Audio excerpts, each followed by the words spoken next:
Do you have an innovation that can transform lives? Do you want to know more about Nigeria?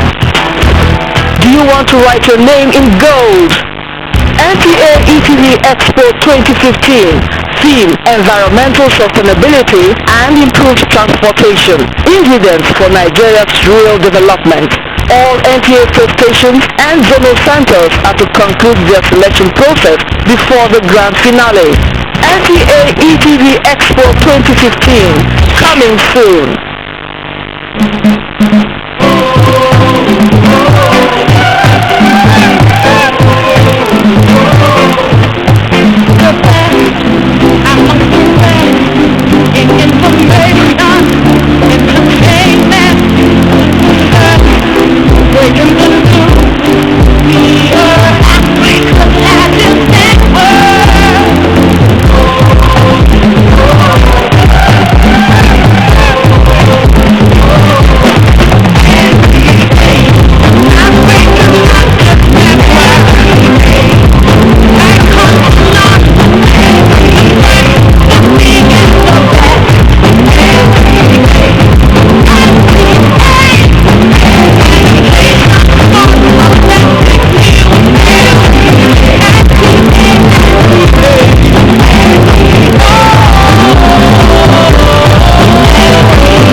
When the artery is cut, then the entire system collapses. Vandalizing gas pipelines is a criminal offense against the Nigerian people. Let us join hands and protect our gas pipelines from the enemies of Nigeria. Report any suspected vandal to the security operatives. Let us stop vandals before they destroy our collective national heritage, so we can have the Nigeria of our dreams, where there will be light at all times. This message is brought to you by the Nigerian Television Authority, Abuja.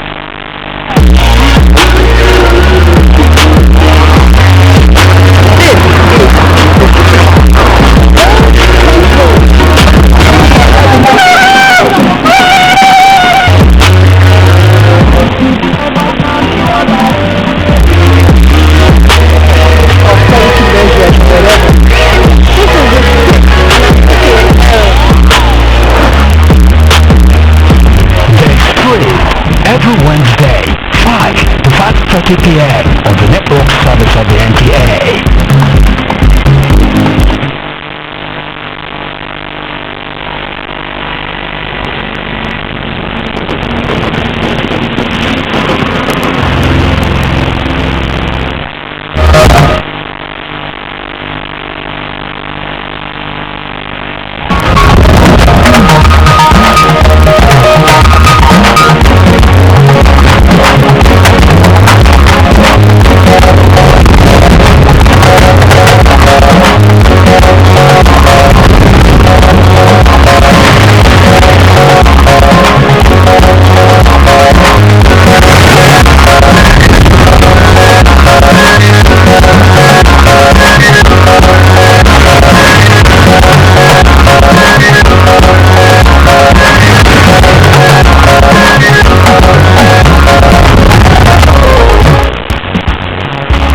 President Muhammadu Buhari challenges legal practitioners across the country to return to the path of rectitude by making Nigerian courts more functional and effective. No nation, no corruption, and no implementation on the capital opportunity. Renewed collaborative efforts to counter insurgency yield results as troops destroy terrorists from their hideouts.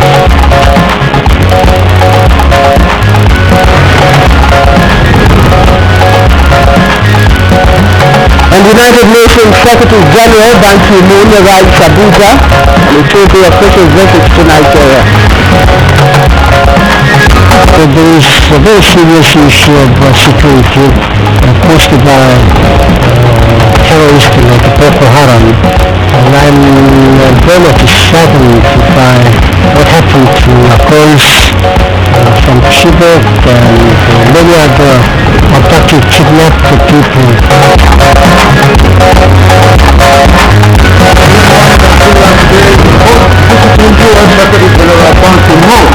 But our main focus is industrialization of Africa through trade.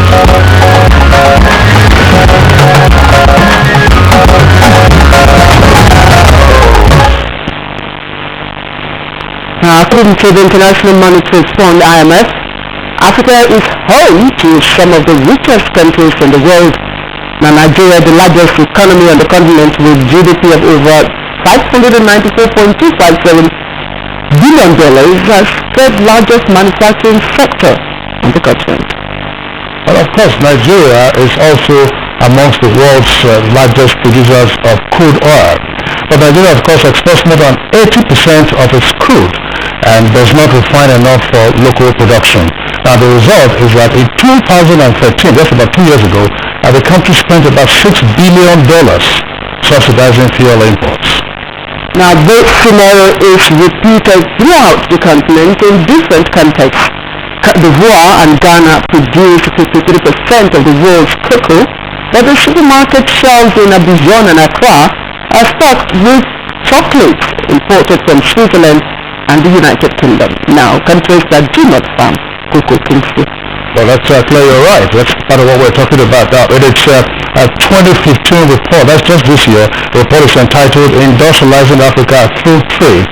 The United Nations Economic Commission for Africa, UNECA, submits that without strong industries to create jobs and add value to raw materials, African countries risk remaining shackled by joblessness and poverty. Indeed, the Commission submitted that industrialization promises to address this paradox by promoting economic diversification, inclusive growth, efficient utilization of abundant fiscal, mineral and human resources, and in the process, eliminate poverty and hence structurally transform African economies. Well, the UNECA report equally states that such a policy must recognize and key into developments in the global production system, especially internalization of production system with a view to promoting value addition through processing and manufacturing. And more importantly, the goal of trade-induced industrialization must also guide the conduct, negotiations and implementation of trade and investment agreements as well as other arrangements. Alright, now why is economic growth in Africa continuously failing to create jobs and lift a significant number of Africans out of poverty? Why has Africa remained a raw materials outpost for industrialized countries? And based on the UNECA 2015 report, how can Africa better structure trade to enhance industrialization? And this, of course, is aimed at including more inclusive growth. Now, these are some of the issues that we will, of course, engage our conversation and, of course, our economic experts on the program today. This is Good Morning Nigeria. I am Claire Dilabo Abdulrazak. As always, it's a pleasure to have you join us on today's program. And I'm Kingsley Sadova. I join Claire welcoming you to today's edition. It's a wet morning in the Federal Capital Territory. And of course, we are live, as always, on the network service of the Nigerian Television Authority. In the course of the program, we having, as we introduced earlier, the United Nations Secretary General will be joining us live. He came into Abuja yesterday on a 2-day visit. He's wrapping up the visit later today, but we're having him in the course of the program after, of course, discussing the question of trade-induced industrialization, which is our major prompt for conversation this morning. United Nations Secretary General will speak on the global fight against terrorism, the migrant crisis, as well as how the United Nations is assisting to strengthen institutions in the implementation of sustainable development goals, that is SDGs. Now, of course, in the course of the program, we have our regular complementary segments. This is our review, business, foreign, and others. Claire, we're getting on with the news.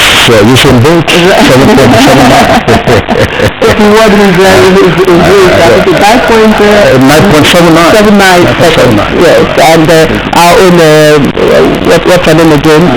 Blessing Okagere also qualified for the 100 and 200 meters. Now, we wish her, of course, the best of luck. But Lydia Sampson is on the news this morning. Lydia will be having the UN Secretary General Ban Ki-moon live on our program this morning.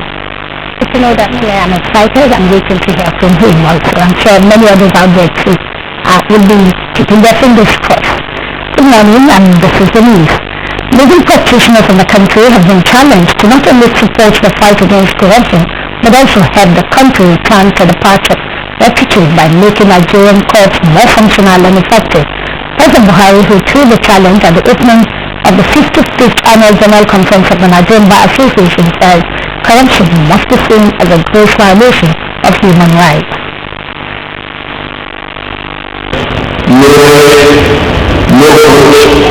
And the law enforcement agencies only have responsibilities to discharge if the change in the field is ever to materialize. Meanwhile, President Muhammadu Buhari has inaugurated a central coordinating team to oversee this year's Hajj operations. The President stated this in a message to the inaugural flight of intended pilgrims to the Holy Land at Kaduna International Airport. Finally, by the federal government, the expenses of this central coordinating team will come out of the increased contribution of the entire to the national coalition. I'm also pleased to inform you that, inshallah, we are going to implement the principle of first in, first out, which was enshrined under the leadership of His Eminence the Sultan of Sokoto long ago. In the meantime, President Muhammadu Buhari has accepted the voluntary offer by the leadership of the Muslim community under the Sultan of Sokoto, His Eminence Abuja II, to carry out an oversight on the ad hoc committees established by the National Hajj Commission of Nigeria to cater for the general welfare of Nigerian pilgrims for the duration of the pilgrimage. This in turn is being represented by a committee of emirs under the leadership of the Emir of Kano, His Royal Highness Muhammad Yusuf II. A statement by the Senior Special Assistant to the President to Media and Publicity, Garbashir, says this does not contradict the directive by Mr. President that the federal government delegation for the 2015 Hajj exercise be suspended in line with the cost-saving measures of his administration. In accepting this voluntary offer of service, the statement notes that the President made it clear there will be no government funds involved in the mission by the respected emirs, and government will also not name any member into his emir's delegation.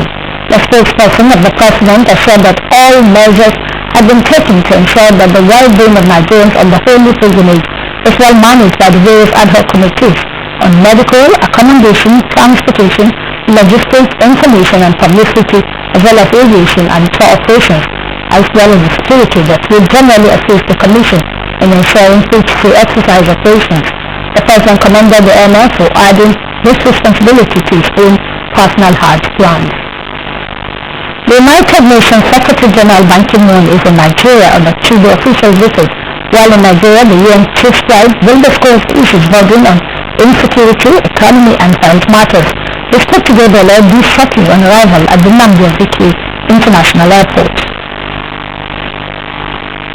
Very much saddened by what happened to Akons from Chibok and many other abducted, kidnapped people, and I'm going to discuss in this matter how the United Nations and the Nigerian government can work together. We also have meetings with the business communities, philanthropists and young leaders and leaders of tomorrow, and I also try to visit some areas where I can see how you are doing on health and sanitation.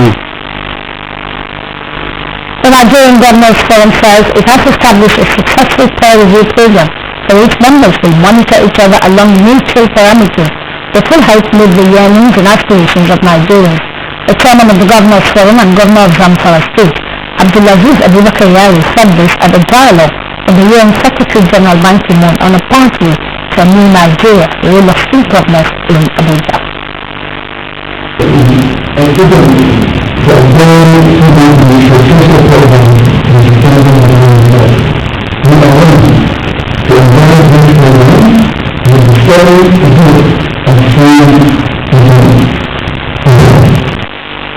UN Secretary General Ban Ki-moon reiterated that the basis of government is sustainable development goals, adding that accurate data will go a long way in assisting government to attend to people's needs.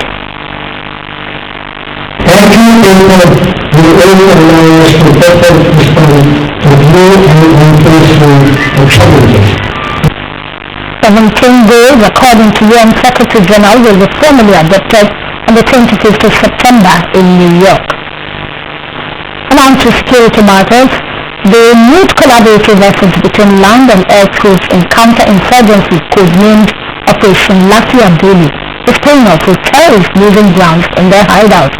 Defense correspondent Mohammed Abdul Qadir reports that Chief of Army Staff Lieutenant General Tukur Buratai and his counterpart in the Air Force, Air Marshal Sadiq Abubakar, were at the front line with the troops.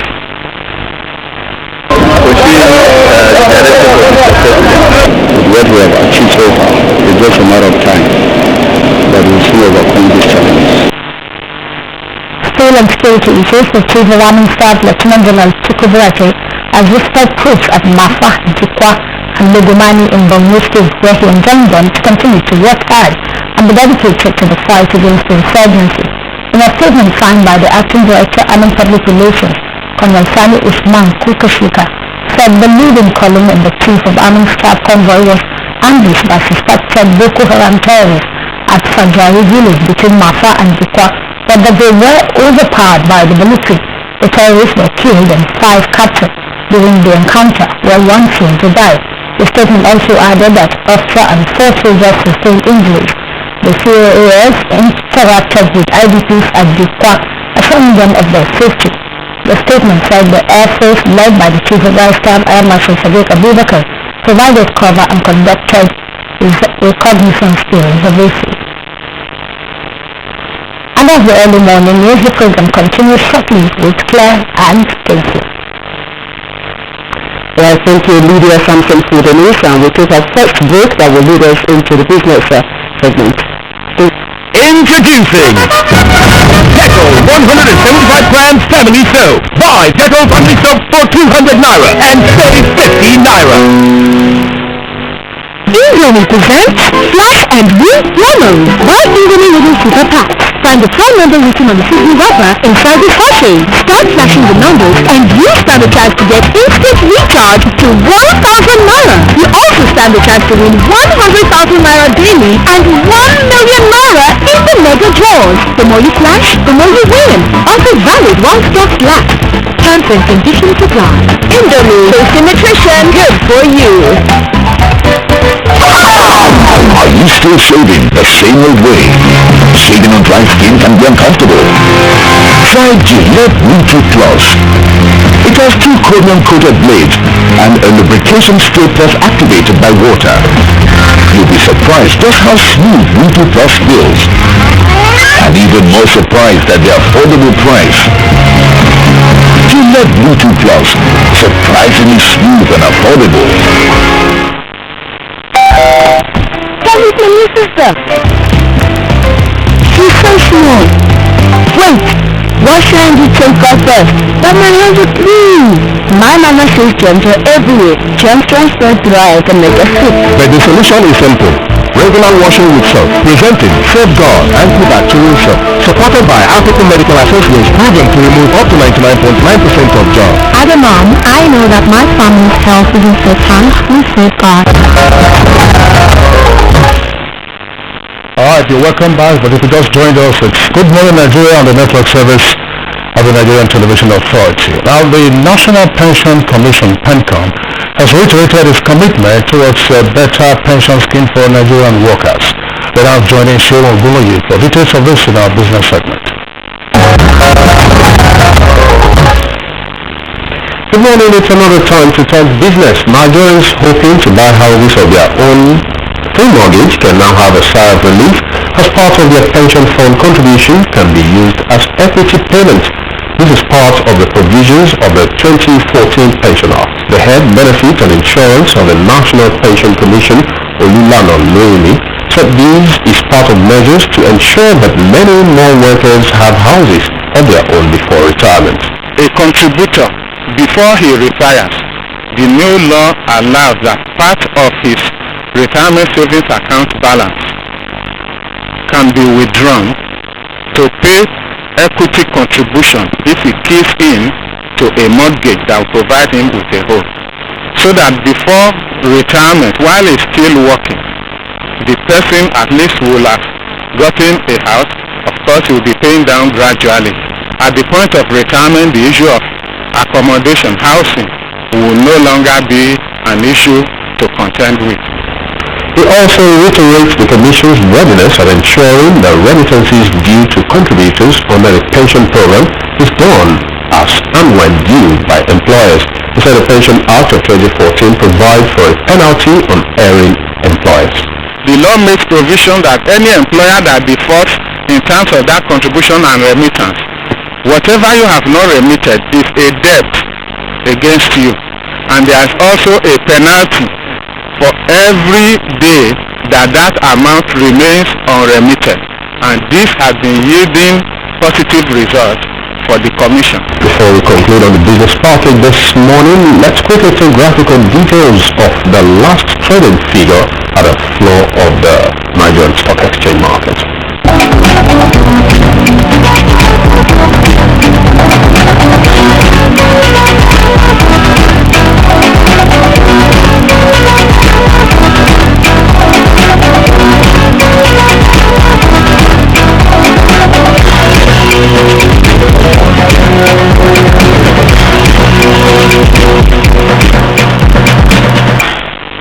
Alright, and that's the parking of the business news for now. Thanks for watching.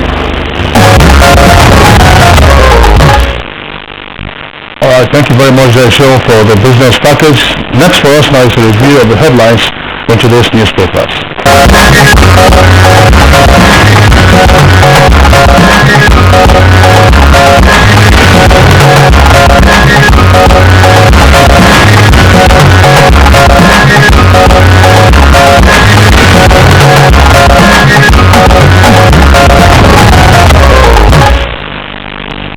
Right, Vaya Tobi is in the house. Vaya, it's good to have you join us as usual. Thank you, Clay.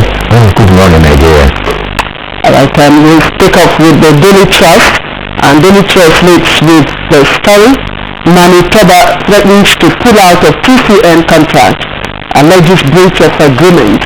And just on top of that story, don't cover crooks, Buhari tells lawyers. You can find the details of that on page 8. And Kaduna uncovers 33 fake primary schools.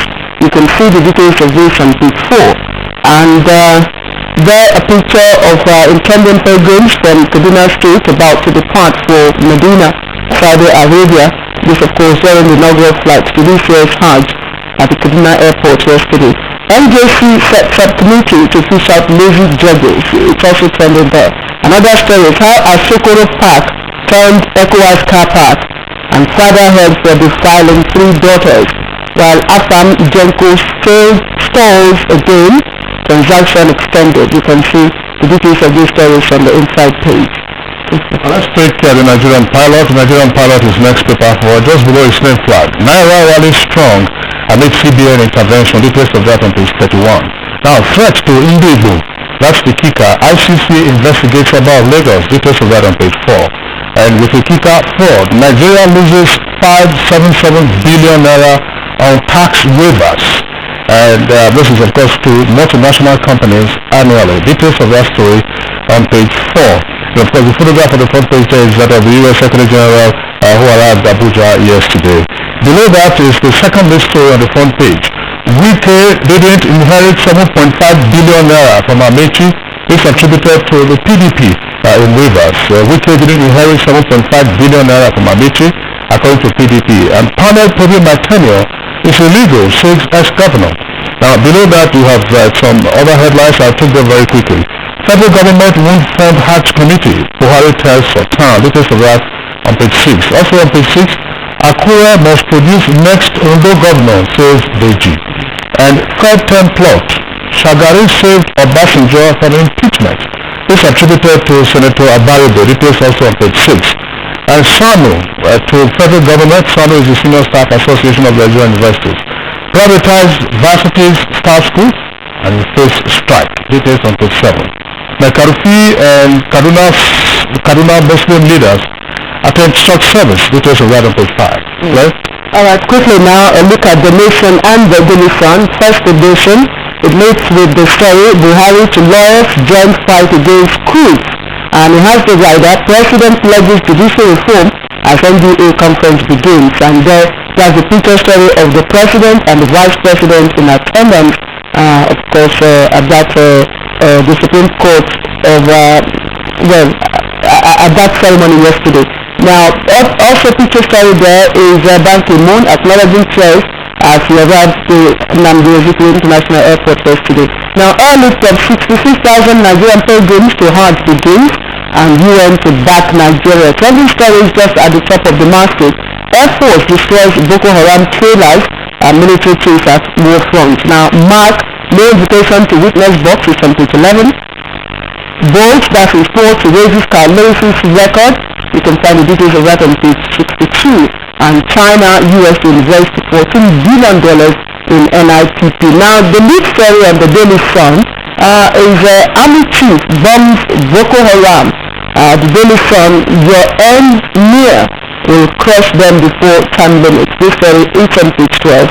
And I'm taking it from the Daily Sun's front page. Now, a picture story on the Daily Sun. Again, the arrival of the UN Secretary General Ban Ki-moon being received by the Permanent Secretary Ministry of Foreign Affairs at the Nnamdi International Airport in Abuja yesterday. Federal government won't fund Hajj presidency. It's on page 3. PDP returns to e-registration. It's on page 6. Now, ICC probes Lagos Oba's threats to Igbos. Don't defend corrupt people while tells lawyers. Now, that's the front page of the Daily Sun. Well, let me take New Telegraph as our next paper. New Telegraph also has as its lead story, that's in the middle of the front page. Don't protect looters, Buhari tells lawyers. And the rider, others probe of NDDC over 183 million naira diversion. Details of that on page 4. And you can see the front page taken from the opening ceremony of the annual conference of the NBA yesterday. And to the left, of course, is the Chief Justice of Kenya, and then the CJN of the Chief Justice of Nigeria, Vice President, President, and then the NBA President. Above the name flag of New Telegraph, let's take this. So Prophet breaks wife's leg, chains son and 32 others. Details of that on page 8. Prophet has broken his wife's leg and is chaining from his chocolate. Well, that's below that, of course, a more serious copy now. That's 2015 budget faces fresh threat as oil hits 29-year low. Nigeria records $26 million daily deficit. Nigeria route, that's the business special report on page 25. Gulf carriers challenge European counterparts. And then below the name flag of the Telegraph, 3 headlines. Water scarcity hits Jonathan's hometown, that's for Tuoke in Bayelsa State. Details around on page 46. Ali's aides go underground. Ali is the former governor of Niger State.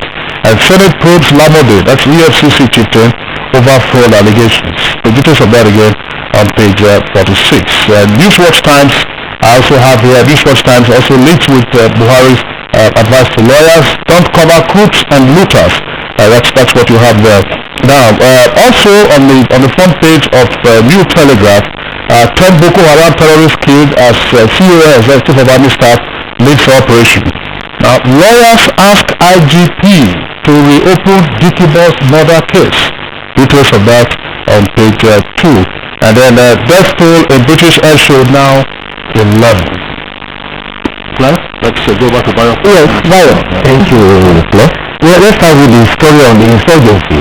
Daredevil insurgents ambushed the convoy of the Chief of Army Staff. In the process, 10 terrorists were killed, 11 of them were captured. This happened at Al-Fajr. However, the Chief of Army Staff went ahead to address 112 Battalion and 7 Division in Borno State. Meanwhile, the Nigerian Army has recalled 2,500 soldiers and 102 officers asked to withdraw from service for counter-insurgency offensive. They were screened by a committee in Kaduna, and after the screening, many of them are now to return to Nigerian Army Training Center, Kontagura. The Director of Army Public Relations, Colonel Sami Usman, says that after the training, they will be screened before their suspended accounts will be reactivated. Soldiers who also have withdrawn or dismissed or facing prosecution for offenses are also to have their cases reviewed, including 66 soldiers who are to face a death penalty for offences about the war. Also, the conference, 55th annual conference of the Nigeria Bar Association, President Muhammad Buhari has said lawmakers, lawyers, and law courts and law enforcement have a pivotal responsibility, and he listed them. First, the need to make courts function and effective. Secondly, lawyers must take ethics of their profession seriously. Thirdly, they must not frustrate the cause of justice even while defending their client. Fourthly, lawyers need to be ethical and keep justice in mind and never sacrifice the integrity of legal system to cover the misdeeds of their clients, irrespective of how lucrative their beliefs is. The Secretary General of the United Nations has begun a visit to Nigeria. He met with the governors yesterday and he appealed to them, the governors, to use sustainable development goals for the development of their states and carry along their people. The UN Secretary General is expected to hold a meeting today with President Muhammad Buhari. He will also lay a wreath at the UN House in Abuja. You recall that 4 years ago, the UN House was bombed by some insurgents, and in that bombing, 21 persons were killed. The UN Secretary General is to lay a wreath in commemoration of that. Clear earlier on, I think Kingsley it was, I read the story about the commencement of Hajj. 828 pilgrims have been afflicted in the commencement of the Hajj. It started from Kaduna and the other end was in Lagos. The chairman of the National Hajj Commission, Abdullah Mukhtar Muhammad, says that there will be 6 airlines and 13 aircraft expected to complete the airlift before close of Jeddah on September 17th. Meanwhile, President Muhammad Buhari has said that government will not fund Hajj, and that determination is also reflected because he has set up a coordinating committee to supervise the exercise. The committee is funded by a service charge of pilgrims paid by the pilgrims, and that committee is headed by the Emir of Kano, Alhaji Muhammad Sanusi II.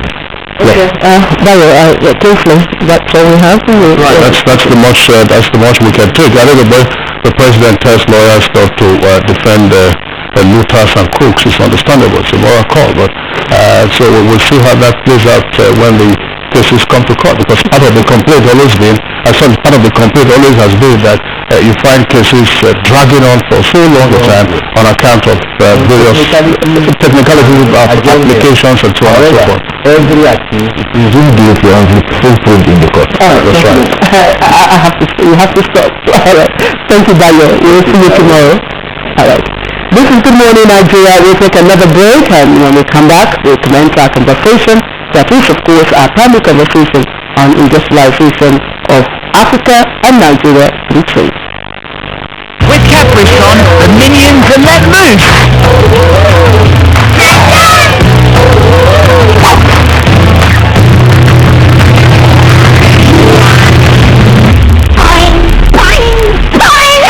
Now, limited edition Minions pouches. Great free gifts inside every carton. Select Minions magnets, activity tips, goggles, beach balls, keychains, toys and photo frames. Capri-Sun. House of Chicken. Not just never give up. But always a challenge.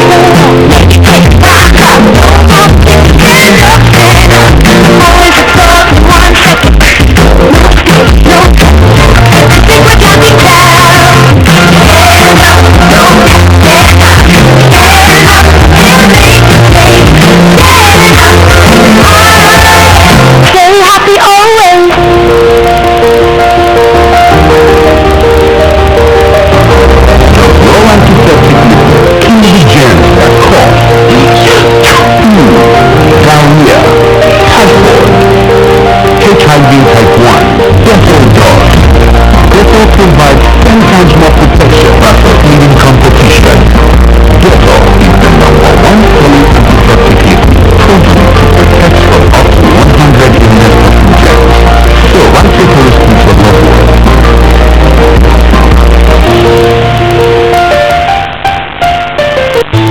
lower prices on Nigeria's driest diaper. Pampers Small Pack, now only 350 Naira.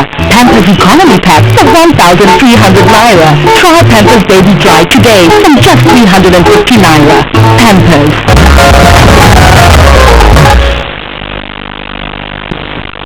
Alright, this is Good Morning Nigeria on the network service of the Nigerian Television Authority. We're going ahead now with our first item for conversation this morning, but do not forget that because of the program, we're taking live the UN Secretary General. In the meantime, African leaders have been advised against hasty trade negotiations with other regions of the world. Now, this is the thrust of the 2015 Economic Report on Africa by the UN Commission for Africa.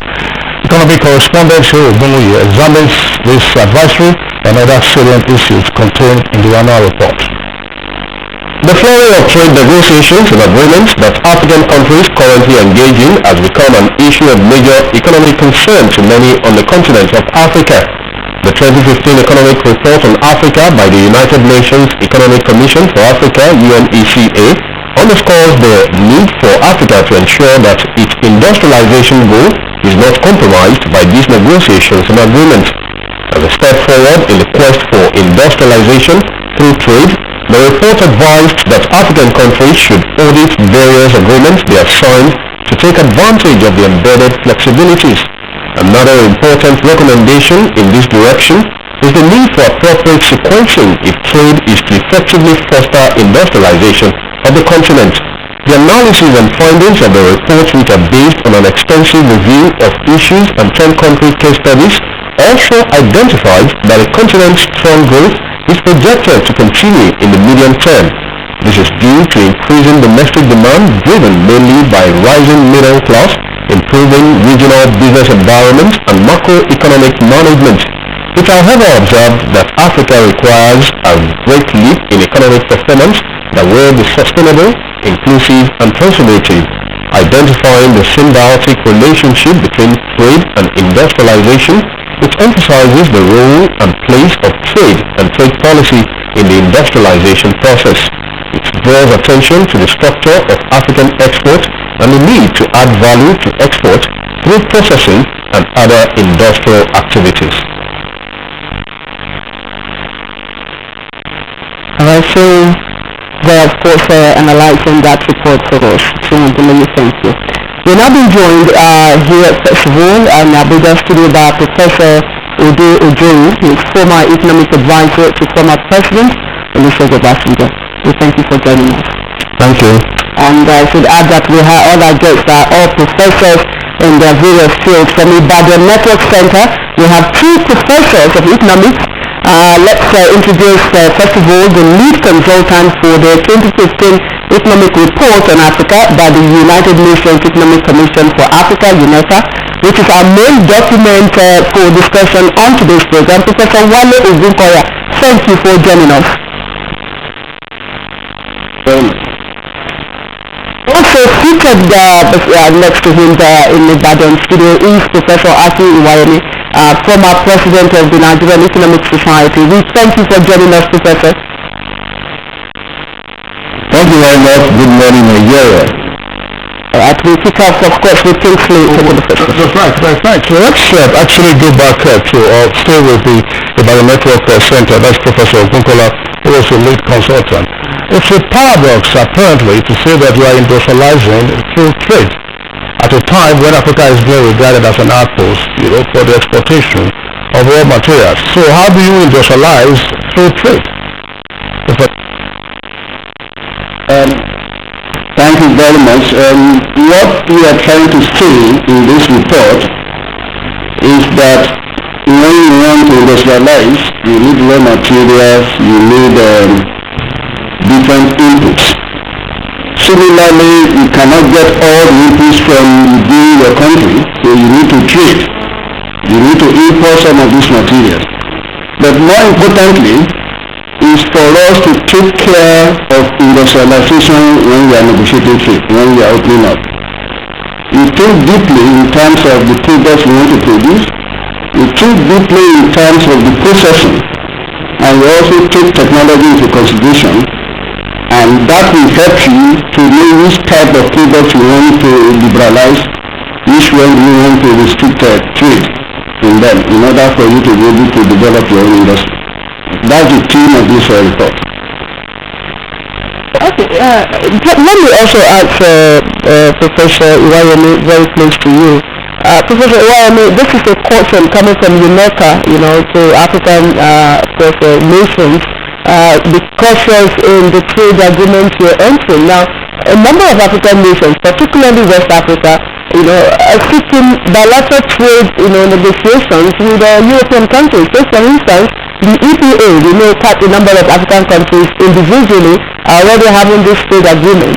What sort of caution should we be looking at?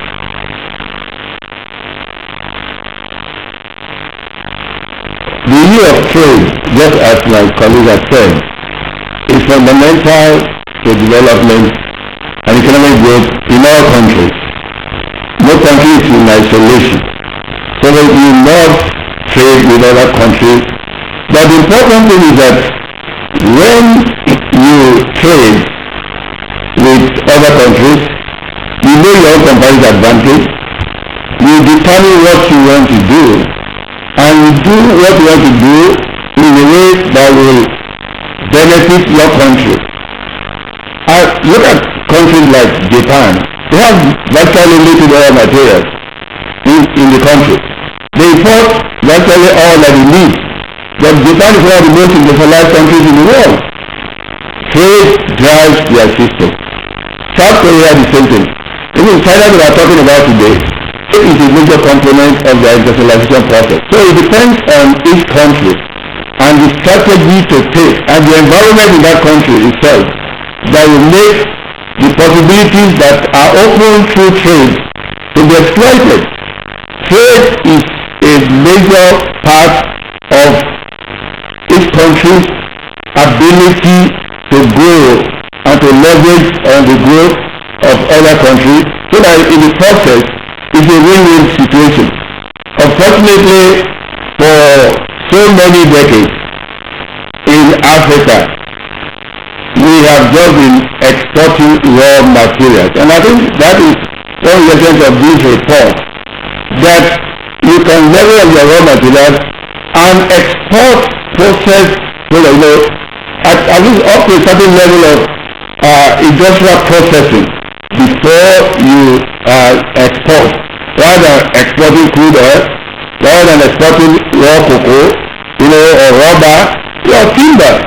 So I think there's nothing wrong per se in a country engaging in trade. All countries have embarked on that. And what is important is that each country should know where it can, leverage on its trade. And let me round up with this following. There is no reason why Nigeria should not be the hub of value addition based on industrialization on crude oil and gas. And if we want to go beyond our borders, we want to grow, then our local industries must be able to produce so that they will export processed products rather than raw materials. Well, Professor Iwayemi, thank you very much there for your opening remarks. Let's return to our Abuja studios where we have Professor Ojo. We introduced him earlier, former economic advisor to former President Olusegun Obasanjo. Some persons might wonder, is this piece of advice coming too late? Because we have entered into all kinds of trade agreements. Have we put ourselves, in a straight jacket or in a straight lace? Well, thank you very much. I think a little bit of memory lane will do here. And I'm happy that we are talking to Ibadan academics. Way back in the 50s, Ibadan academics, I think in particular, if I recall, Professor Akeredolu, they theorized about threshold of industrialization. And Nigeria's threshold was put at around 1954. Due to the first republic, Nigeria was already on the path of industrialization to the extent that Nigeria was placed among some countries that were supposed to make it to an advanced level country. And that was helped through trade particularly the regional trade in commodities, if you recall. We are right on the path, and all of a sudden, we have veered off. So the critical issue is not even whether we are in agreement with other countries or regions or EPA. I was at the heart of the EPA. I rejected it when I was in the National Planning Commission. But the basic truth is, what are we trading in?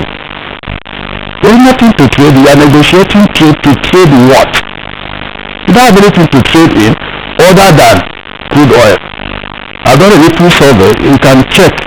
Nigeria has to trade deficit with virtually every country in the world, including the Republic, where you remove oil.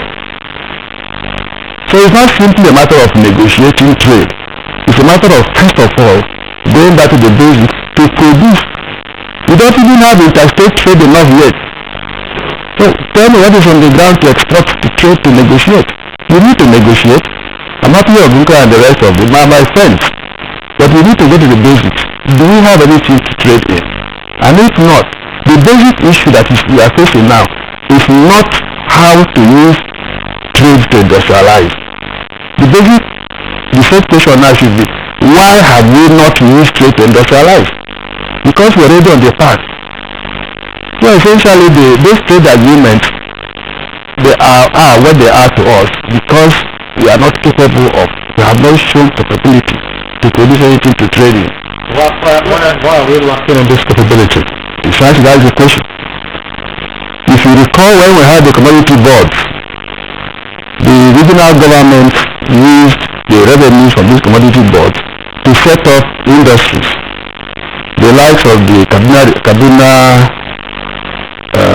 textiles, all the way to Kano, the industrialization of Western region. Each of these regions set up their own, what they call development corporations, and use them to develop industry. We are now not able to do so because we have lost the need for competition. There is no regional competition anymore. States don't compete for anything. They sleep for 30 days, wake up, collect millions of naira without accountability, and we go on until we reverse that trend and begin to see the need for competition within. We cannot compete. If we cannot compete within, we don't have the capacity to compete without.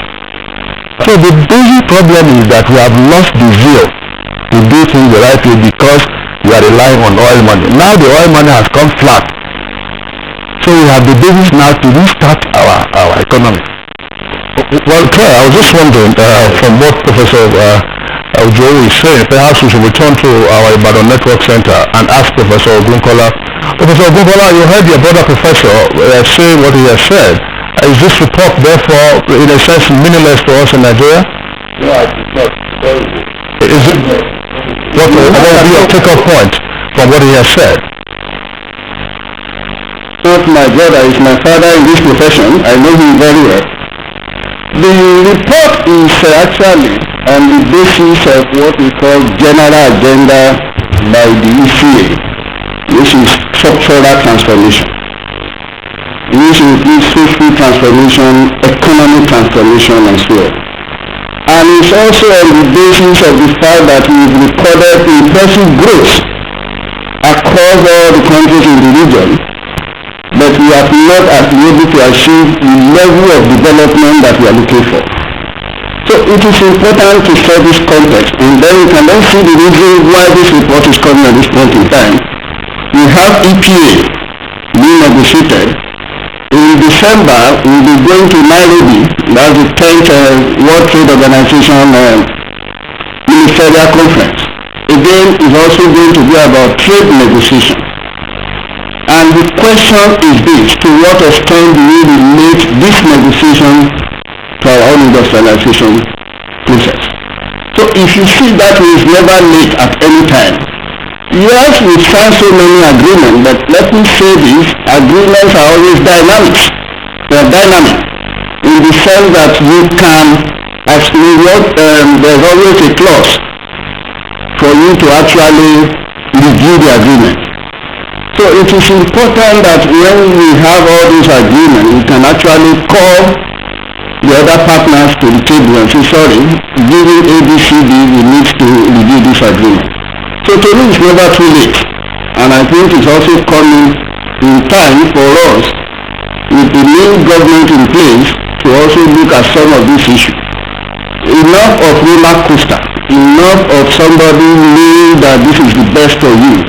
Are you convinced that by liberalizing this particular trade, it will be better for you in terms of employment, in terms of food security, in terms of limits? So the basis for negotiating any trade is you, not your partner. Even if your partner is convincing you, until you are convinced, it's better for you not actually sign the paper. So what we'll be having is a situation where technical work will be done, we'll do the analysis, but it will go beyond technical work. Political consideration is also a key major player in this negotiation.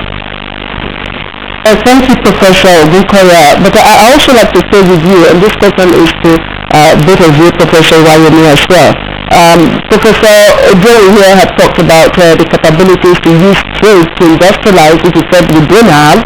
And earlier on we read out some figures, Cote d'Ivoire and Accra, producing over 50% of the world's cocoa, yet have their shelves in the supermarkets start with chocolates from different industrialized nations. Now, for Nigeria, we know of course we have enormous human and mineral resources. What areas now you think we do have comparative advantage to exploit in these trade agreements? Thank you very much. Again, as I said earlier, what Professor Joe said, we should understand that trade alone will not lead to development. Trade has to be complemented with other things. Innovation, trade, education and training, to have the type skilled people that we need in the world of today of global value chain. We not talking about global value chain, we also talk about regional value chain. So be able to get on board this train of regional value chains and global value chains, you must have the trained people to run your industry. I made a statement earlier on that there's no reason why Nigeria should not be the hub for Africa actually, for refined products, petrochemicals, and other value chain products from oil and gas. There's no reason also that Nigeria should not be the hub for exporting cars to other African countries. So the question you ask is why? And Professor Joe was trying to say, the major reasons include the following: that our production structure is very high cost currently, that we are not competitive outside Nigeria in terms of the products we produce locally. We have to overcome that. We want to sell our products globally, and be part of this value chain we are talking about, both globally and regionally. We have to do something about our cost structure in Nigeria. And I think the major part of that is electricity and transportation, road infrastructure. So when we deal with those problems, and then also the training of our young people, to have the right skills to back up what we're talking about, plus innovation, doing all things in new ways or in more efficient ways.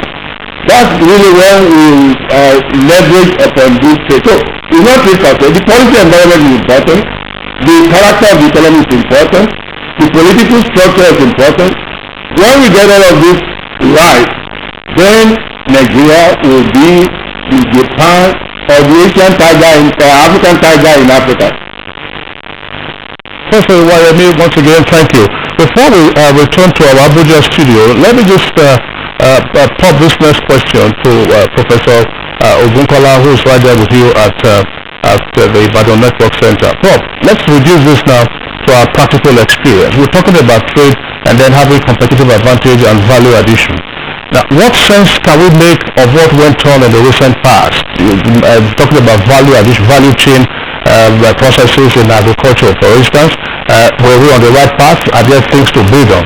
And what we have also seen, because Professor Wayami was talking about saying, look, why can't Nigeria be the hub for the export of assembled vehicles or vehicles manufactured for West Africa? And we have also seen a number of assembly plants reopening in Nigeria. Nissan is here, and I think Volks is coming on together with Hyundai and all that. So what do we make of this? Are we on the right path? Are there things that we need to build on in order not to have a slide back from where we were in the past? Thank you very much. Let me also refer you to this report that we are discussing. The first key message that we have in that report is actually the need-tier condition for economic development and growth, which is business environment, economic governance environment, macroeconomic management environment, and so on. We are assuming that now with the new government we are getting it right in terms of setting these basic requisites for development. And linking that one to your question in terms of whether we are on the right path, yes, but we need to do a lot more. Because when we look at some regional value chain, even within our country, Professor Wayne mentioned the issue of petroleum products. We are open to the world close to 84% in total. But by the time we remove oil from that, we are less than 4% in terms of our openness to the world. If you do the analysis of this 4%, you will see that close to 3% is actually raw material. So the question is, why do we need to export raw materials? We are advocating that we need to actually be importing raw materials to even process some of these basic products. In other words, what are we lacking in terms of processing crude oil to become refined petroleum products, chemicals for industry, and other products that we can have from a barrel of crude oil, for example. So the question is still what we are doing in terms of production, what we are doing in terms of economic structure. You asked the question you asked before is use of the products that we identified that we can lean on. Yes, agricultural products, we've already mentioned that. And the last administration actually got it right in terms of, for example, rice value chain, where you don't take any policy only for the farmers, but you look at all the stakeholders along the value chain. But what we have there, the issue of corruption will come in one way or the other. In other words, just as we have market failure, we also have government failure. So these are the things that we need to actually address. In the issue of cocoa, for example, cotton, rubber, palm oil, Professor David mentioned some of these things. They are still with us. But if the incentives are not right, if the economic environment are not conducive, then you cannot expect any miracle. The other thing that is very important that I need to mention here is the services. Services in different areas. We see Nigeria banks in almost all countries in Africa now, in West Africa, but also in some African countries. Nigerians travel a lot to do business, to do consultancy, and so on. So are we actually negotiating in such a way that we get our people to be able to live freely and render services? There is nothing wrong with me to take my sabbatical and be somewhere in Ghana or in Accra on a favorable time. Or somebody who wants to trade from, let's say, Nigeria to Nairobi. What are the impediments? Are these type of things that we want to actually use trade to allegate? So those are the issues. Thank you, Bukola. Thank you very much for those points that you raised. Let me get back to Professor Uju here. One of the advice coming from the UNECA report is that African countries should, I want to quote, audit various agreements they have signed to take advantage of the embedded flexibilities. Now, the EPA is one of those agreements. We don't know the status yet, whether we've signed or not. Whether Nigeria has signed or not, we don't know. But it has generated a lot of discourse among the economies. Are there embedded flexibilities that we could exploit? Do you see any? I have a lot of problems with trade negotiation for Nigeria. I have been part of it a little bit, and when you go out to negotiate trade, you are negotiating to sell something. You are not negotiating for the sake of negotiation. Rather, you are negotiating to sell yam or rice or a car or a piece of cloth. So it is when you have something to sell that flexibility or no flexibility makes sense. What I was saying in the beginning is that we have nothing to sell outside of crude petroleum. And don't forget that we are talking of Nigeria as if it's a exclusive unit. And Nigeria as a federation with different capacities at different levels.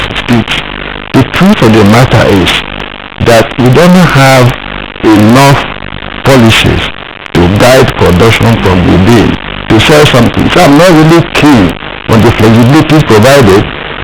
The way to talk about flexibility is let there be no obstacles to our export of goods and services to all over the world. Let them open all the doors to us and say, okay, Nigeria, export. What are we exporting? The evidence of this is that over the last couple of months, you see that the Naira has depreciated sharply. There is no international concern for it because we don't have anything to sell to compete with other people. But the moment the Chinese currency depreciated, we saw the reaction to it because China has a lot to export and the currency depreciation for China means competitiveness advantage for its products. So we should be looking inwards to see our own capacities to produce from within as a basis for negotiating. Because what are we negotiating about? I was stuck in the National Planning Commission. If I were for I kept, what are we negotiating and for what purpose? And what are we signing the agreement for? Of course, these agreements are dangerous agreements. They say APA. If you sign them as they are, you can no longer move yourself. This one, EPA is a prepared document for you to sign. It was not a negotiated document between equal partners. So that is the problem why I said no, you cannot sign it. And I don't think anybody in his right senses will sign it. And you can see how they are manipulating us right now. Because of that, recently Ukraine announced they can no longer take our sesame seed, our beans, and this and this. And yet, it is from the same countries that we bought the approved pesticides to use on our farms. And when any group or union begins to tell you that they found pesticide or sesame, you know they are lying. That laboratory has turned to a political laboratory. Because we don't use pesticide to produce sesame. I'm from an area, we don't even use fertilizer to produce it. Through harvesting to packaging, no pesticide is applied to sesame. And now they are telling us they cannot take it. It is true that we want to trade with added value products. But Orinka is an expert in that. He knows that when you add value, they also have tariff escalation to take away the value that you have added. I think we are not really facing our problem properly from within. That's why I am a little comfortable. Yes. When you say that we are not facing our problems from within, I think the expositions such as you are giving now are very useful together with what the professors at the Abuja Network Center are saying. I think it's important to know this. Yes, we add value to our produce or other products, and then the tariff escalation. What should be our response in such a circumstance? Well, our response first of all is that for Nigeria in particular, Nigeria has a big market, and everybody is coming to exploit the market except us. So the first and most important thing is to develop our trade and make our own products competitive with imports. I'm not talking about banning imports. any dollar saved by producing local as a substitute for an import is as good as a dollar earned. So the very first step is to ensure that we have internal competition, that the interstate trade is promoted, that the trade between us and the neighboring countries, the ECOWAS group, is promoted. The stronger we are internally, the more competitive we are likely to. You can't build up international competitiveness if you don't have it from within. I was just wondering, let's return to Professor Iwaya. This point about having sub-regional trade, increased sub-regional trade or intra-African trade. The point was made, a bit embarrassing a couple of years ago, that it takes, Professor Iwaya, this question is coming to you, about 6 weeks for you to export by ship a product from Nigeria to Accra. If you are driving from Lagos to Accra, it's about 7 hours plus all the checks and so on and so forth. It takes 6 weeks because the product of the export has first to go to somewhere in Europe, somewhere in Spain before it comes back to Accra. Whereas if you are exporting to Europe, probably it's a matter of days. How do we overcome such challenges? Because it would appear that the world global system, transportation and otherwise, is rigged against sub-regional trade. Well, it seems so that the system is rigged, against developing countries, especially in Africa. It seems so, but the reality is that, what do you yourself want to do within the constraints that you find yourself? And that's what we are running away from.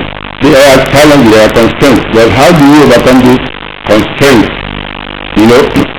And I think if you look back to the history of ECOWAS, I would say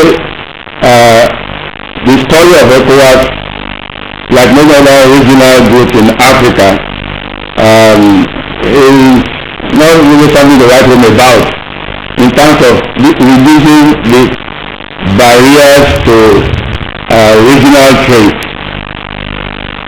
You see, it takes 6 weeks from here to Accra for many reasons. I remember that sometimes, they said, okay, the customs to allow people to free movement and so on. Nothing happened. To the political will in West Africa to make ECOWAS effective, I don't think it's there. The heads of state meet, ministers meet, there's so much talk, but the action that is required, is not good. But despite that, I'll come back again to explain the case of Nigeria. Your expanding internal trade does not preclude your also expanding, international trade. They are not mutually exclusive at all. And even in the context of ECOWAS, let's take our textile industry, and let's take even the AGOA. East and Southern African countries have benefited a lot from AGOA. Nigeria has not benefited. Ask yourself, why has Nigeria not benefited from our AGOA? With our textile factories in Melbourne, and the cotton industry, also in crisis. We should begin to address those internal constraints that are making us not to be where we should be. For example, in the context of West Africa, we know a lot of the cotton is produced along West Africa. Why can't Nigeria, Mali, those countries, Nigeria leveraging importing cotton from those countries, using our textile mills, to produce textile material, we can export to both US or other AGOA, other parts of the world. Botswana, Mauritius, many are leveraging on these opportunities for trade to expand that, our economy. You see, if you don't allow trade to be part of your process, bringing in new technology and being competitive globally will not really be effective. So we need to clear up some of these issues. We need to address the internal constraints in the country, the political constraints in the region, and if we are able to do this, Nigeria should be the leader. Like the pattern of flying Greece. Others following Nigeria should be leading. But we are not doing that. We need to do that. And there are so many opportunities. I don't agree with President Joe, but we have nothing really to export. We have a lot we can export in Nigeria. Actually, I remember at the time when I was in Cote d'Ivoire, I was seeing Nigerian, products on their shelf, by Liver Brothers, by UAC. We have many things to export, and we need to make our cost structure to be competitive and address this fundamental that are making us not to be competitive. And if we begin to do that, then I think we will not really make much progress. Thank you. Professor Joey would like to respond to some of the points that you have raised. I mean, I'm surprised that he said he disagreed with me. He agreed with me. He said Nigeria cannot take advantage of AGOA. That means Nigeria has nothing standard enough to sell to America based on AGOA. So, yeah, but it says that, in Cote d'Ivoire, you find some. Oh, well, yes. We are not saying that Nigerian products are not found in Cote d'Ivoire. Even if you go to America, you see Nigerian fabric. People are wearing them. We are talking of volume of trade that makes sense. That is the. All right, so thank you. Let's go back to the lead consultant, Professor Wale Ogunkola. Prof, part of the report reads that Africa is marginalized in world trade, and it gives the statistics as, of course, the continent share in the global trade exports increased marginally from 4.99% in 1970 to 5.99% in 1980, and has since then been on the downward trend. It was 3.3% in 2010 and 3.3% in 2013. So the question is, what can or how can Africa increase its share, of course, in the global exports? Professor Joe here gave a hint. He said, look, we must begin to have internal state competitiveness in trade. And then Professor Iwayemi also talked about that. So how do we move from here? Thank you very much. I think I want to go back a little so that we put this one in the context. The discussion started with some flexibility, embedded flexibilities. And I want to say that for us to even address those issues, we need to go back to our capacity to negotiate, to implement, and to take advantage of what we agreed upon. So this will help us a lot, because to say there are no flexibilities implies that our negotiators are not doing their work. Gone are those days when we are negotiating and developing countries like Nigeria will not be part of it. But after negotiation they will give them some flexibility. But nowadays the negotiation is actually taking place by ourselves. So if we say there are no flexibilities within the agreement that we have to sign or we have signed already, then it implies that there is something wrong with the process that we are engaged with this partner. Be that as it may be, let me mention that there are some flexibilities.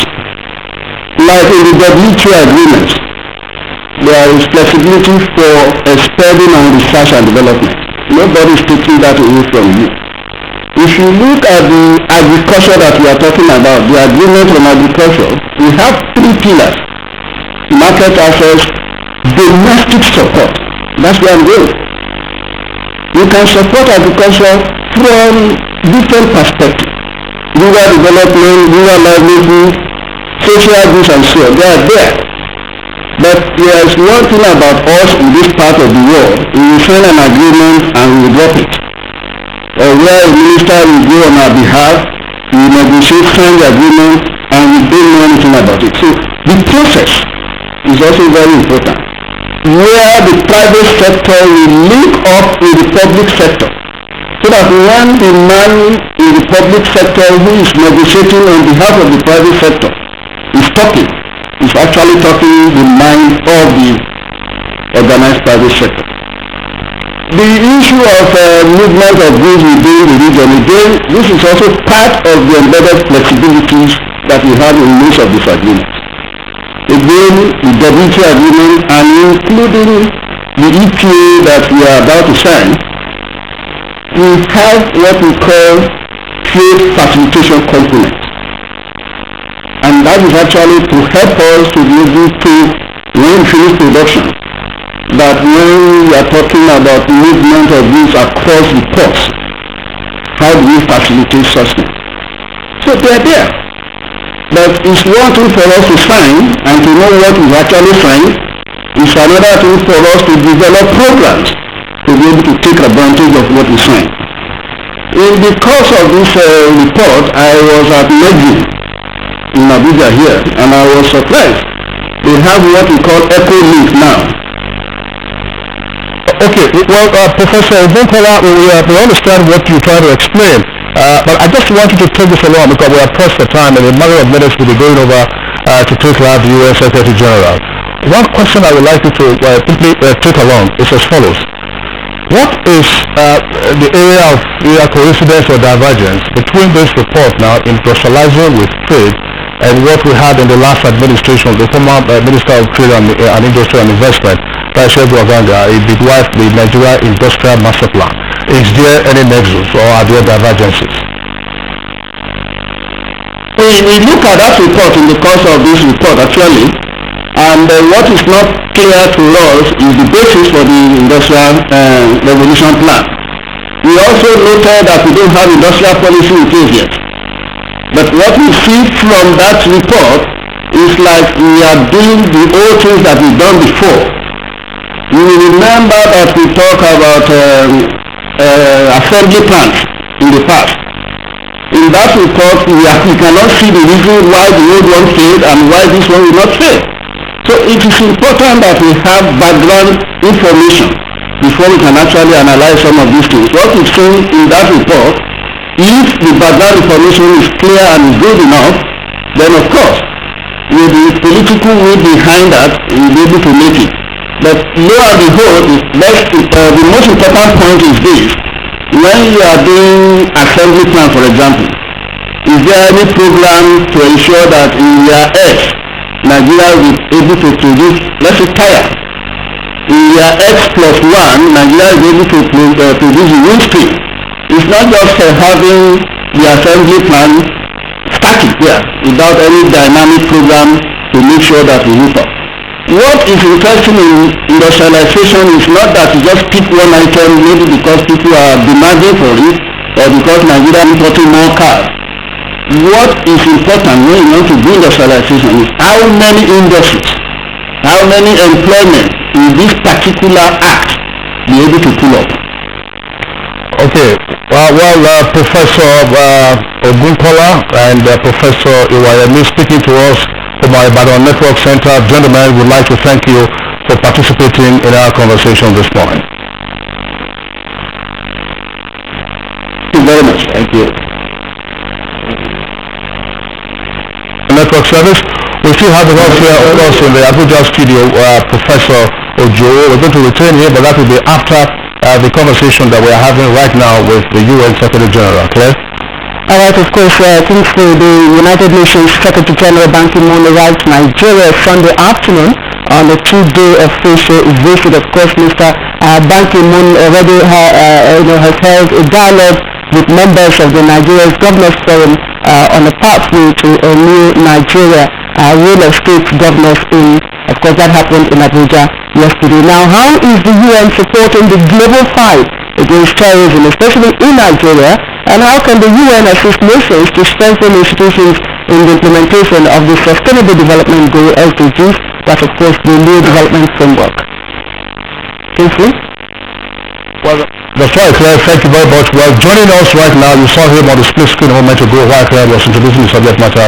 Would like to at this time welcome the United Nations Secretary General, Mr. Ban Ki-moon. Mr. Ban, welcome to Good Morning Nigeria. Thank you very much. It's a great pleasure to visit Nigeria for the second time. I was here May 2011, so thank you very much. I'm here to express my strong solidarity and recognition the political achievements under the leadership of President Buhari The Nigerian people and government has shown to the world and to Africa a great message that we are moving towards participatory democracy, and we are addressing terrorism and extremism, and we are trying to stabilize the political and development situation in Nigeria, which will send a strong message to many countries in Africa and to the world. Mr. Bankiman, thank you for your such response. Now, quickly, are we likely to see the outcome of your trip manifesting in the international community and the UN specifically, helping African nations to realize the new Sustainable Development Goals SDGs, which of course many people feel it could be very, very ambitious, with 17 goals, 169 targets, and over 500 indicators? Into a historic period for humanity and for this world. The member states earlier this month have agreed to the Sustainable Development Agenda with a set of 17 Sustainable Development Goals. This is a historic, and this is far-reaching visionary for people and this planet Earth. This is people-centered and planet-friendly, and all people of the world, particularly including the people in African continent, will benefit most from this Sustainable Development Goals. I'm here to discuss with the President Buhari and business community leaders and civil society how Nigeria, as the largest economy in Africa and most populous country in Africa, can join international community and can work together with the United Nations to implement this Sustainable Development Agenda. The first and most important goal is to eradicate the abject poverty by 2030. And when we address these issues, I'm sure that the whole world people will be able to live in a sustainable, more prosperous, more peaceful world with good governance and with a peaceful society. Well, Mr. Bond, again, thank you for your response. One of your activities while you're on this 2-day visit to Nigeria will be to lay a wreath at the UN building in Abuja, which was attacked by Boko Haram elements in 2011. Of course, since that attack, since that incident in 2011, we have seen an escalation in the atrocities by Boko Haram. Do you think the United Nations was rather slow in coming to Nigeria's aid against Boko Haram? I'm visiting Nigeria almost exactly 4th anniversary day of this terrible terrorist attack against the United Nations. We lost many of our UN staff and many people were injured. I'm going to lay wreath for those people suffered and injured and sacrificed. No one country, no one organization, however powerful or resourceful may be, can address this scourge of terrorism and extremism. That's why I'm trying to strengthen the capacity of world people, and particularly governments of Nigeria. I'm going to discuss this matter with the President Buhari. I'm going to present my plan of action, a comprehensive plan of action to counter extremism as well as terrorism, and we are ready to help the Nigerian government to strengthen resources and their capacity. Mr. Bankiman, thank you for your time and for the response you have given to us. We do appreciate the very tight schedule for your visit, but we do appreciate your appearing on our program this morning. Thank you and have a safe trip. Thank you very much. All right, that was a brief conversation we had there with the Secretary General of the United Nations, Mr. Ban Ki-moon. We're taking a short break now. When we return, we'll continue with our conversation, namely industrializing through trade. We've had two guests who signed off at the Ibadan Network Center. We still have with us here Professor Joe, who used to be an economic advisor at the former president, Femi Obasanjo.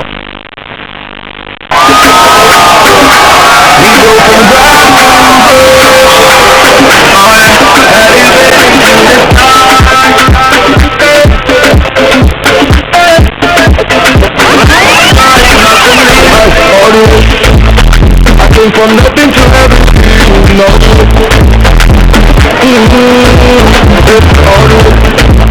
I went from nothing to I can be,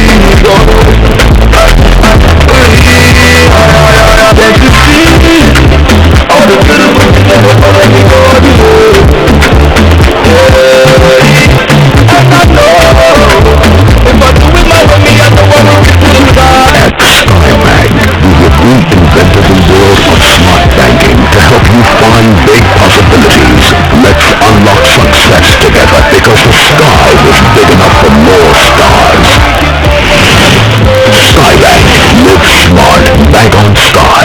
Introducing Dettol 175 grams family soap. Buy Dettol family soap for 200 naira and save 50 naira.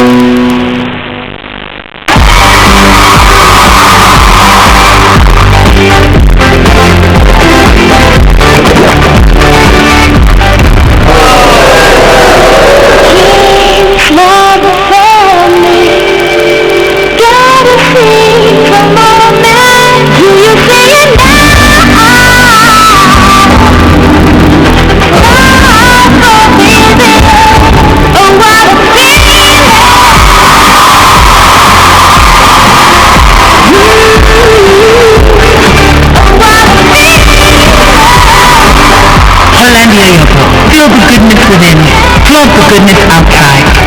Hollandia yogurt, it's all good. House of tea. Alright, we'll continue with our conversation on industrializing through trade. And we've been joined now from our Kaduna Network Center by Dr. Muhammad Usman, who is the former secretary of the Nigerian Economic Society. He's also an associate professor of economics at Ahmadu Bello University in Zaria. Professor Associate Professor, you're welcome to Good Morning Nigeria.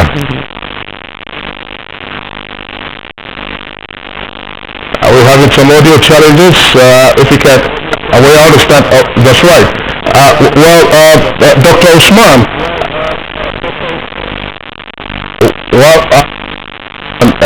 We've been talking about industrializing through trade. We've touched on several ramifications of this, but let's get your own perspective. How can we industrialize as a country through trade, bearing in mind some of the propositions made or observations made by the guests we've had this morning?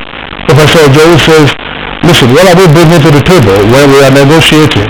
Professor Iwayemi said, well, we have some issues that we can deal with, and before we sign them off, Professor Ogunkola also did say that there were some issues pertaining to the Nigerian Industrial Revolution Plan, which was launched by the last administration. What do we need to do this time around based on the advisory from UNECA?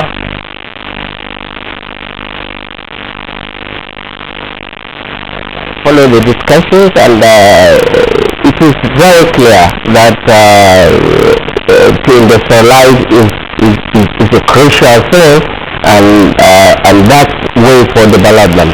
But the question as it is, how do we industrialize through trade when we don't produce anything? I think the issue is that it is only when you produce that you can trade on. For instance, China refused to sign the WTO for 25 years because they don't see some of the things that they are ready for. But when they fully develop their industrial sector, they sign up the WTO and take advantage of trade. So it is this thought that we look at it and said, what are we going on? Because it is important to have to industrialize and trade. Of course, Prof. Ogunkola said, yes, the raw materials and the other things that you can trade so as to industrialize. But there are some basic issues concerning the trade that one can engage in, and most especially the issue of trade. When you look at all those agreements, they are decided. In some cases, they are detrimental to our own development agenda. For instance, the EPA we talk about. It is instrumental at this level to say that even the EPA ECOWAS Commission 8 studies about this APA. Out of that 8 studies, I think it's only one that said, look, this is not a win-win situation. Let's go back and look at those issues concerning the trade itself. Dr. Usman, thank you. But what people are wondering is, why is the United support coming at this particular time? Isn't it too late, questioning African leaders and by implication Nigeria? Because to be cautious in the trade relations they enter, with the international community. Of course, we have quite a number of bilateral trade relationships with other countries of the world. Now, is this coming too late? Certainly it is becoming too late because we have entered those agreements. Some of them were signing without our members knowing what they are signing for, and therefore it is important to now address those issues. Even if those agreements are there, we can still go on and industrialize and determine when it's such a level that we can review those agreements, and all the agreements that we have signed, there are some leverages that we can leverage on and also take advantage of that. But without the proper industrialization, like the regional government, they develop certain industrial hubs within those regions. But one industrial hub died with the regional government. So what we need that we needed now is that we need an industrialization process that will be all-encompassing. Because in Africa we are told that we have a growth trajectory, but that growth trajectory is not inclusive. So how do we make it inclusive in order to take the advantage of trade? So it is important that we need to industrialize first, is like the issues that are raised concerning which come first in terms of either to industrialize first or trade to industrialize. I think the report has not answered those questions yet. Right, thank you very much there, Dr. Usman. Let's return to Professor Joe with us here in the Abuja studios. Professor Joe, both Professor Ogunkola and Dr. Usman have raised an issue pertaining to capacity of Nigerian negotiators at either bilateral or multilateral fora for the negotiation of trade agreements. And that's why we're talking about whether there are exit clauses or whether there are clauses that we can take advantage of. From your experience in the system, what kind of capacity existed? And if you were to advise now, what suggestions would you make? Well, let's know that international negotiation doesn't have room for one party to help the other. Even though you go to WTO, they call it World Trade Organization. But it's an environment for neighbor eat neighbor. If you don't know what to do, nobody is going to help you. So capacity development is very important. And I think that the problem with Nigeria is not a lack of capacity. We have qualified Nigerians to go there and negotiate like anybody else. But when they negotiate on our behalf and there's no policy support for it, they look like they don't know what they are. It's not as if they don't know. People go to negotiate based on what they want to do at home first. But the way we are negotiating, we send our people out to negotiate and then come back to decide what to do with the negotiation. The reverse order. That is the problem. So I don't believe that the little experience I had was the time I provided technical support for the WTO negotiations in Geneva. And our people were up to task. But I just watched them that as we come back home, who are you reporting this matter to? There's no setup here to accept, even when you negotiate and come back, there's no reporting mechanism to anybody. So that is part of the problem. The system is what we need to work on. And in any case, let's face it, for Nigeria with a special advantage of size, trade outside of the country is a supplement to domestication of industrialization. We can domesticate industry with little export because the population is here. All we need to do it said that we have over 100 million Nigerians who are living below poverty line, right? Supposing that we now begin to develop the economy from within and bring all these people to the consumption stream, then we have enough to even industrialize. I'm not saying you didn't go outside, but I'm saying that for us as a country, using external trade to industrialize is a supplement to using domestic trade to industrialize. So there's also the additional point raised by Professor Ogunkola, and that has to do with the fact that public sector or the public sector officials, let's say government officials, go to these trade negotiations without the benefit, for instance, of what the thinking of the organized private sector is. Do you find that mismatch from time to time, and how can we deal with that? That is a reality. Because the people who go to negotiate, as I said, they have capacity. You can have capacity and be the wrong person. We are negotiating for me to invest, and you don't carry me along. That is the point that is looking at a very, very important point. My own personal experience is that Nigerian investors, particularly manufacturers, they are their investors.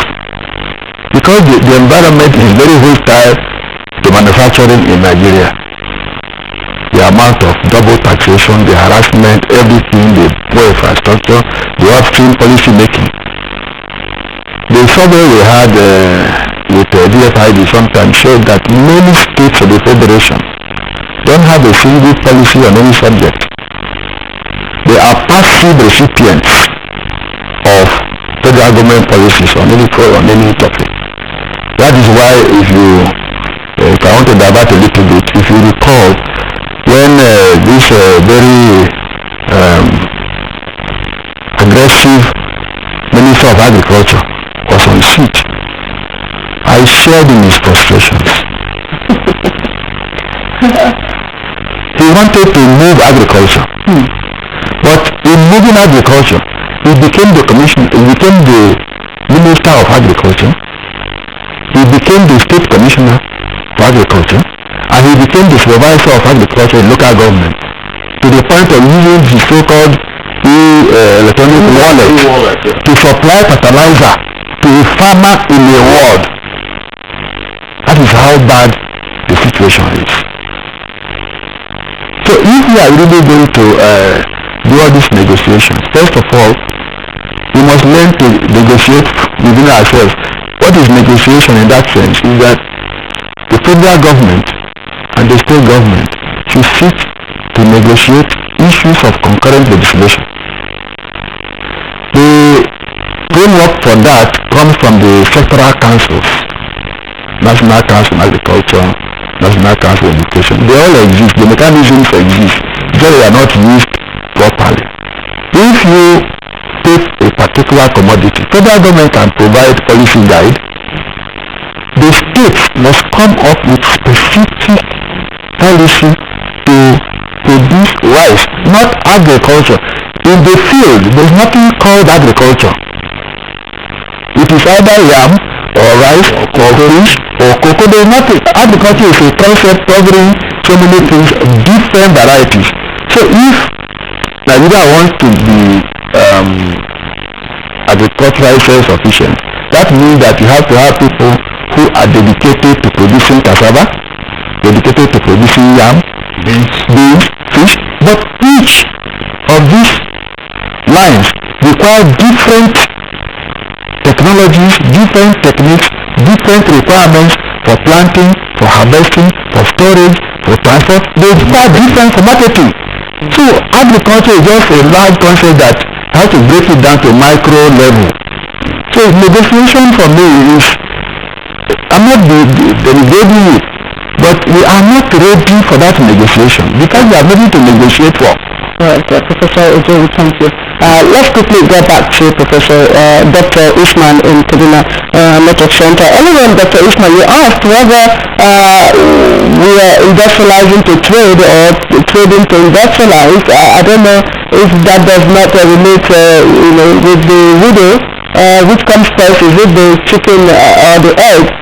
But moving forward, how possible do you think is the recommendation of the UNECA report that African countries should trade amongst themselves first of all before opening up to the outside world, when you and I know that it would appear much easier to even do business with European countries than with the neighboring African countries?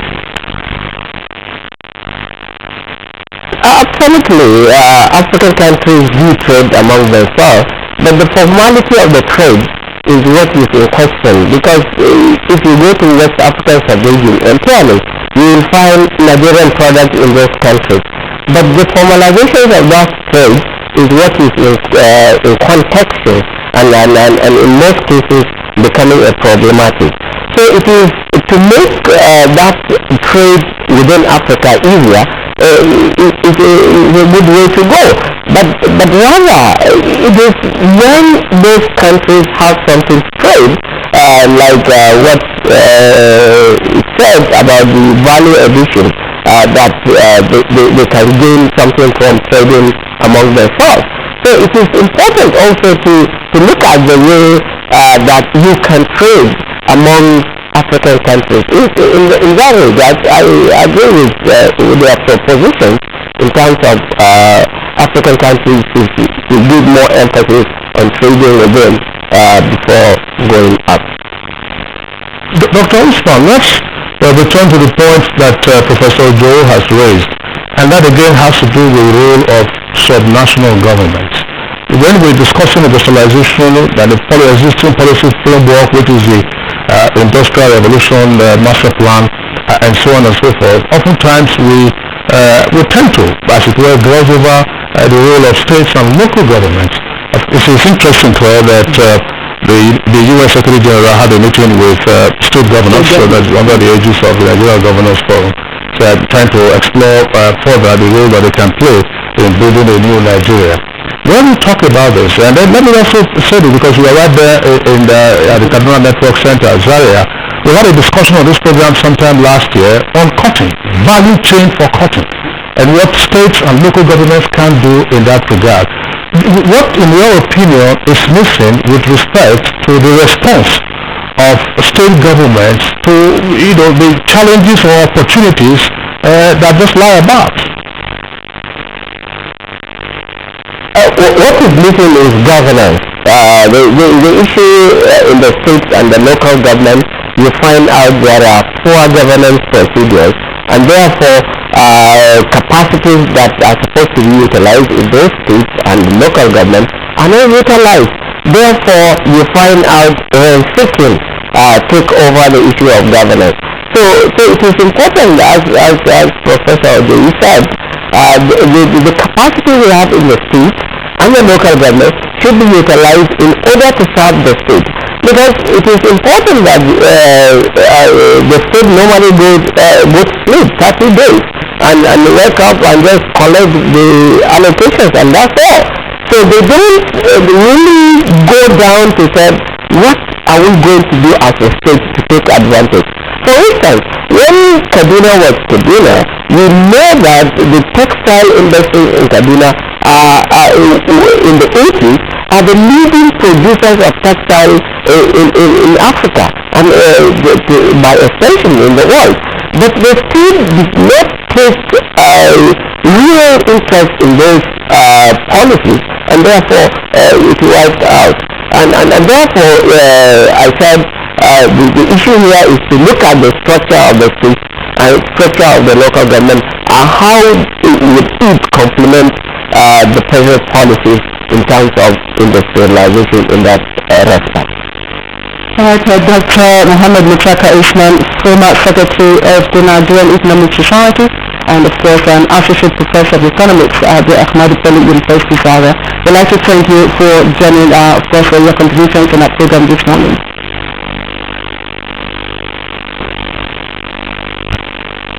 So Eddie Ojei, who's been here with us right from the commencement of our conversation, former economic advisor to former President, President Olusegun Obasanjo.